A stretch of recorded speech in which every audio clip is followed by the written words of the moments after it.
मावशी काय कसली भाजी? तांदूळ घ्यायची. तांदूळ घ्यायची का? त्यांचीच घेते. त्यांचं झालं आता? मग झालं. तुमचं काय नाव आहे? शिमा देवकर. हेच गाव ना, सावरगाव. काय वाटतं कोल्हे की आडरराव? तसे दादाच चांगले आहेत, पण आता काय त्यांनी पक्ष बदलला त्यामुळे आता काय माहिती कोण येते कोण नाही. कोल्हे कोल्हे काय आपली त्याची एवढी काही हे नाही, तो कधी आलाच नाही आमच्या गावाला, त्यामुळे त्याची काही एवढं हे नाही वाटत. दादा माणूस मस्त चांगला होता, पण आता त्यांनी पक्ष बदलला त्यामुळं काही गॅरंटी नाही. पण सध्या म्हणजे कोणी मतदानाला एवढं काही हे नाही, सगळी कंटाळलेली सगळ्यांनाच, त्यामुळं काही एकही बी चांगला नाही वाटत. आडररावांचं काय तुम्ही म्हटले चांगलं का? कावर कशावर चांगलं? कार्य त्यांचं चांगलं होतं इथून, मग त्यामुळं यावा त्यांनी बी निवडून आलं पाहिजे. हा बस बाबा बस. तुम्ही पवार साहेबांची, शरद पवारांची माणसं आहेत. काय केलं शरद पवारांनी तुमच्यासाठी? ते काय केलं पाहिजे आता, काय सगळंच एवढं चांगलं केलंय ना. काय केलं चांगलं? इकडे याच्याकडे काय काय कोण चालत इकडे? कोल्हे कोल्हे येणार 100%. तो शरद पवारचा माणूस येतो खास. बर. अच्छा.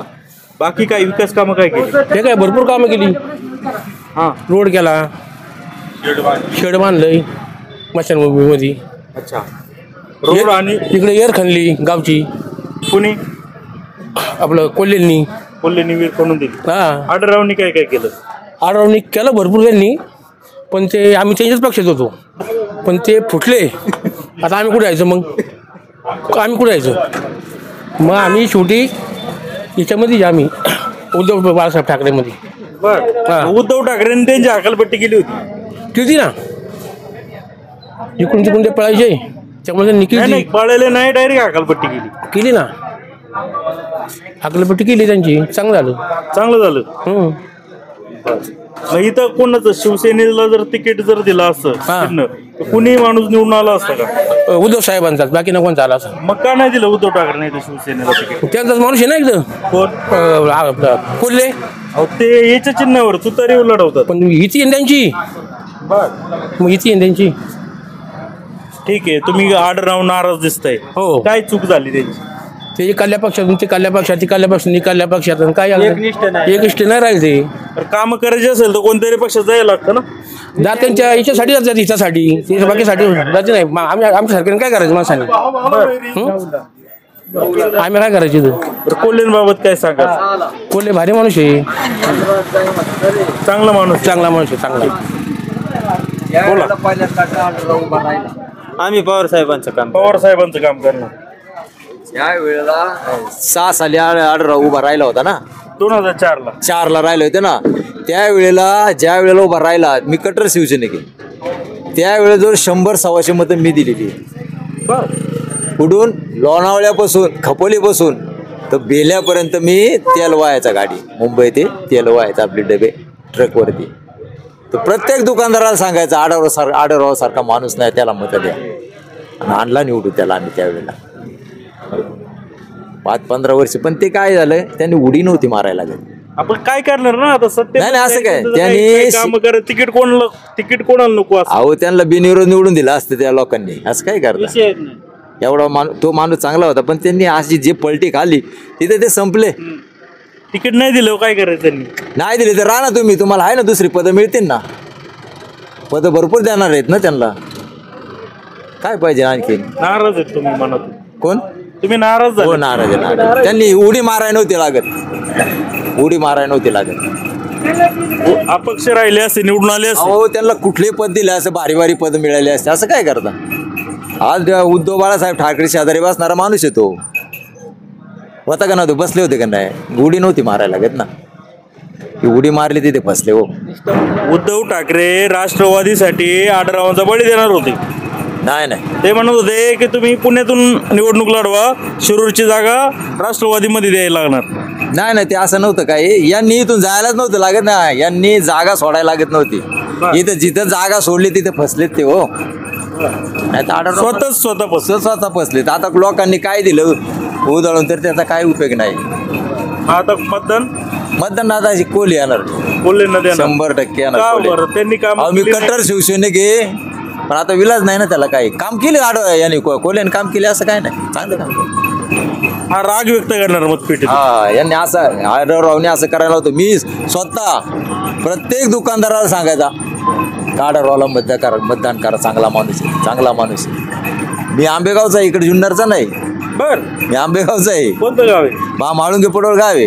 अच्छा अच्छा तिकडेच राहिलंय का आता नाही मी इकडे व्यवसाय आहे माझा. अच्छा ठीक आहे धन्यवाद. ओके कोल्हे येतील का आढळराव येतील आता काय सांगता येतं बा आता कोण आहे चांगला कोणतरी व्यक्ती आपल्या अडचणी सोडवणारा हवाय कोण आहे तो कोल्हे चांगला आहे बा मग बर हा आढळराव राव काय आता ही पार्टी बदलली आता हे काय कामं करणार बर बर हा पार्टी बदलाय नव्हती लागत पार्टी बदलाय नव्हती लागणार आता या असं इकडून तिकडे कसं काय लोकांची मतं काय आढळराव कोल्हे आढळराव तिकडं पार्टी बदलून गेले कसं काय मतदान व्हायचं कसं काय करायचं आम्हाला समजा आम्ही शिवसेनेत असून समजा आम्हाला सोडून गेले मग कसं काय करायचं आम्ही मग कोल्हे बरे आहे ना जरा मग बाकी काय मग पक्ष सोडला नसतं तर मग मतदान झालं असतं ना.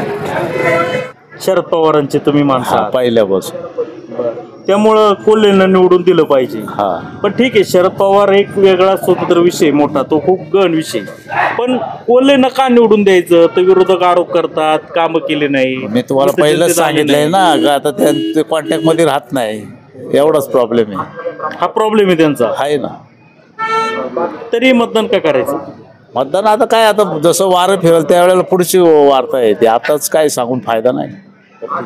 तुमचं काय मत आहे काय नाही लोक सुज्ञान आहेत लोक बरोबर मतं करतात योग्य त्या हा योग्य ते लोक खूप हुशार आहेत जो कार्यसम्राट आहे ना त्यालाच लोक देतात मतं काय काळजी करू नका.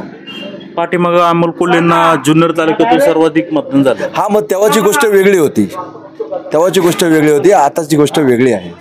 पुला खालून पाणी गेले बस तुम्हाला पण माहिती आहे सगळं माझी उत्तरं तुम्हीच देत आहेत. बर आता का आढळराव पाटीलच का आढळराव पाटील असं नाही जो कार्य करणार ना जो कामं करणार लोकांना सगळं माहिती आहे की कोण काम करणार आहे कोण मदतीला येतं कोण नाटककार आहे कोण चित्रकार आहे सगळ्यांना लोक माहिती आहे लोक बरोबर मतं करतात. तुम्ही किती सांगितलं तरी लोक बरोबर त्यांना मतं करतात. आढळराव पाटील हे आधी 10 वर्ष राहिलेले आहेत ना त्यामुळे त्यांना माहिती आहे आणि हे दुसऱ्याच्या जीवावर निवडून नाही आले ना कोणी आलं का लक्षात. त्यामुळे पक्ष बदली केला त्यामुळे लोक नाराज आहे पक्षभिक्षाचं काय नाही जो काम करणार तो येणार. की उद्धव ठाकरेंना सोडायला नको होतं अमोल कोल्हे निष्ठावाने याचा काय फरक होऊ शकतो फरक असा पडू शकतो पण मोस्टली असं फरक नाही पडू शकत. जसं मेरिटला लागतं ना का समजा 90% पडलं त्याच्यावर नाही का की असं असतं की तुम्ही कोण बी असले का तुम्हाला मिळून जातं तसा थोडाफार फरक पडेल पण जो कार्यसम्राट आहे त्यालाच मतं पडणार. बर मग आता हे कोल्हे साहेब हे शेतकऱ्यांचा आवाज उठवतात त्यावर काय मत आहे आत्ता आलेत ना ते आत्ता आलेत त्यामुळे लोकांना कळतं हो की कोण कसं आलंय काय आलं. आता तुम्हाला जर तुमच्या आजारपणात जर विचारलं की कसं आहे रे काय आहे म्हणजे जे फोटोमध्ये असतात लोकांचे चेहरे त्यांना माहिती आहेत की हे फक्त हॉस्पिटलसाठी येतात आलं मग तसंच आहे ना. खूप म्हणजे तुम्ही व्यवस्थित नाही बघा हेच आमचे गुरु आहेत हे आमचे गुरु आहेत इकडचे. तर कॅमेरा तिकडे करा साहेब. काय बाबा आता शिष्य काय म्हटलं ऐकलं का तुम्ही? शिष्य म्हणतात की जो काम करेल त्यालाच निवडून दिलं पाहिजे. हे सगळं खरं आहे पण आता ह्या राजकारणात तसं आता पूर्वीच्या मानाने आमच्या पूर्वीच्या काळातलं आणि आत्ताचं राजकारण हे फार गलिच्छ झालेले त्याच्यामुळं कोण पुढं कोण काय काय कोणाची श्रद्धा निष्ठा निष्ठा हे काही राहिलेलं नाही.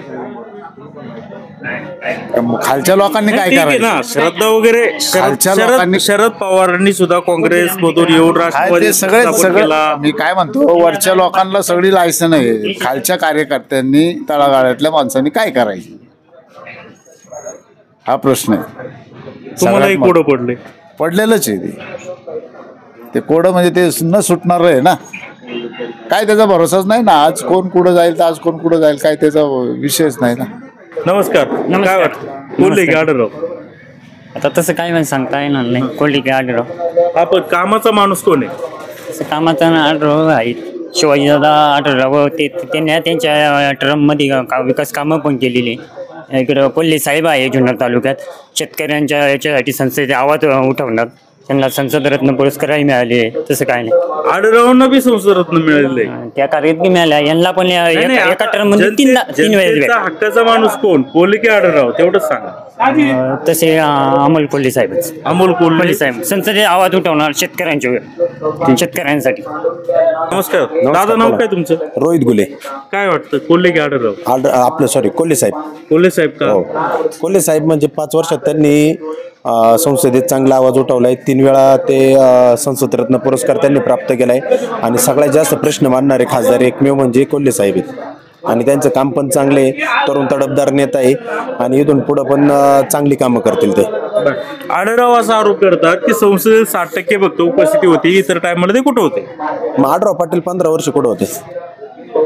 ते कुठं होते 15 वर्ष? ते तरी कुठं होते संसदेत? पण आढळराव पाटलांपेक्षा जसं अमोल कोल्हे खासदार झाले तसं त्यांनी पहिला प्रश्न गाड्याचा मोकळा केला, गाडी चालू केली, शेतकऱ्यांचा जो आनंदाचा क्षण आहे तो साजरा केला. त्याच्यानंतर त्यांनी शेतकऱ्यांचे प्रश्न, कांद्याचा असेल तो महत्त्वाचा मुद्दा होता, तो एक मांडला संसदेत चांगल्या पद्धतीने. आणि खऱ्या अर्थाने पाहायला गेलं तर ह्या सरकारपेक्षा नवीन जे सरकार, काँग्रेस सरकार जर आलं तर नक्कीच शेतकऱ्यांना चांगले दिवस येतील आणि ते शरद पवार साहेबांच्या माध्यमातूनही चांगले दिवस त्यांना भेटतील. शरद पवार साहेबांना फक्त 10 जागा आहेत पूर्ण भारतात. तरी 10 जागा असल्या तरी काँग्रेसचं सरकार आल्याच्या नंतर त्यांना तिथं चांगलं सन्मानाचं पद भेटून जाईल आणि तिथून पुढं मग ते जसं त्यांच्या पूर्वीच्या काळामध्ये ते संरक्षण मंत्री होते, त्याच्यानंतर आपले कृषी मंत्री होते, त्या माध्यमातून त्यांच्या 10 जागांपैकी ज्या काही जागा येतील त्याच्यातून त्यांना एक कृषी मंत्री म्हणून पद चांगले भेटेल आणि ते निश्चित शेतकऱ्यांचा फायदा करून देतील. कोल्हेंना निवडून देणं का गरजेचं आहे? कोल्हे साहेबांना निवडून देणं गरजेचं आहे कारण कोल्हे साहेबांनी इथून मागल्या 5 वर्षात जी कामं केली, जे प्रश्न मांडले ते याच्यापेक्षा अजून चांगल्या पद्धतीने मांडतील. अजून नवीन काय आपल्याला त्यांच्याकडून कामांचे धडारा पाहायला भेटेल आणि त्यांनी निश्चित आमच्याकडे आढळराव पाटलांच्या कामांपेक्षा कोल्हे साहेबांची कामं भरपूर आहेत आणि ती इथून पुढे मोठ्या प्रमाणात होतील. काय काय अपेक्षा होत्या, किती पूर्ण झाल्या? कोल्हे साहेबांकडून आम्हाला तशा अपेक्षा भरपूर होत्या, परंतु त्यांनी चांगलं काम केले. संसद रत्न 3 वेळा मिळवलं, त्याच्यामुळे आम्ही 100% आढळराव पाटलांनाही संसद रत्न मिळालेलं. आता त्यांना 15 वर्षात 2 वेळा भेटले, यांना 5 वर्षात 3 वेळा भेटलाय. हा फरक आहे. म्हणजे आढळराव आणि कोल्हेची सारखीच कामं झाली, एक पुढे मागावू शकतो. पण काय वाटतं आता सरस कोण आहे, कोल्हे की आढळराव? आता काय सांगू शकतो साहेब? जनतेने कोणाला निवडून दिलं पाहिजे? आता जनतेचं शेवटी जनता जाणार नाही, जनतेच्या हातात कोणाला निवडून द्यायचं. ज्याने काम केलं असेल त्याला जनता निवडून देणार. जुन्नर तालुक्यातून लीड होतं कोल्हेंना, आता कसं राहील? तर काय सांगू शकतो? आढळरावांचं काय होईल? आढळरावांचा पण जनसंपर्क आहे, कोल्हे साहेबांची कामं आहे. दोघं बी थोडी असं तुमचं म्हणणे? थोडा तर शेवटी जनतेच्या हातात आहे किती काय केलं. ठीक आहे, आता जनता बाजूला ठेवू. आता सरपंच म्हणून सांगा तुम्ही वैयक्तिक कोण बो सरस आहे? सरस काय सांगू शकत नाही काही अजून तर काही. बर, म्हणजे आढळराव पण येऊ शकतात आणि कोल्हे बी येऊ शकतात? नाही, आढळराव पक्ष कोणता आहे? ना, मी गावचा सरपंच आहे ना. तुम्ही गावचे सरपंच आहे, लोकांनी सर्वांनी निवडून दिले, त्यात काय पक्ष बघून आहे, नाव म्हणून दिले निवडून. पण आढळराव की कोल्हे कोण सरस आहे एवढाच विषय, बाकी काय नाही. काय आता जनता ठरवीन, तोच शेवटी जनतेचाच कलो. जे जनतेच्या मनाचे जो काम करणार जनता त्याला मतदान करणार. आढळरावांची काय काय काम आहेत आता हे 15 वर्ष जाऊ द्या, पडले तरी सुद्धा ते जनता दरबार घेत होते. कोल्हे काही जनतेत येत नव्हते, यावर काय वाटतं? जनतेत येत नव्हतं तर त्यांचे बापे बे असायचे, त्यांनी काय कामं केली आणि आढळराव दादांचं सुद्धा त्यांच्याकडे काही मागणी घेऊन गेलो, त्यांनी सुद्धा काही ना काही कामं केली. ठीक, चला धन्यवाद, अभिनंदन.